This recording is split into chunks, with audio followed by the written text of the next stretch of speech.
ভারতের গুজবে বাংলাদেশের কোনো ক্ষতি নেই বলে মন্তব্য করেছেন নৌ পরিবহন মন্ত্রণালয়ের উপদেষ্টা এম শাখাওয়াত হোসেন।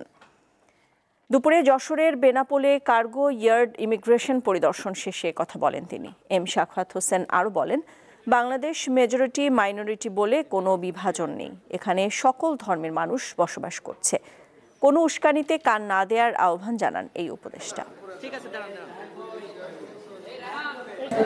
যতদিন ভারতের আমাদের বিরুদ্ধে প্রপাগান্ডা হবে ততদিন আমাদের দেশের লোক কম যাবে। কম গেলে আমাদের তো কোনো ক্ষতি নেই। আমাদের এখানে চিকিৎসাও আছে, আমাদের এখানে বাজারও আছে, সবই আছে। এবার এটা তাদের ব্যাপার। তাদের কলকাতা হোটেল চলছে না, অনেক কিছু চলছে না, ব্যবসা বাণিজ্য যারা বাংলাদেশের উপরে ছিল ট্যুরিজমের জন্য, যারা আমার থেকে যে লোক যায় পৃথিবীতে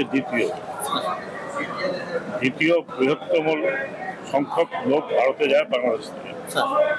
তো ওটা তো হিউজ ইকোনমিক বিষয়।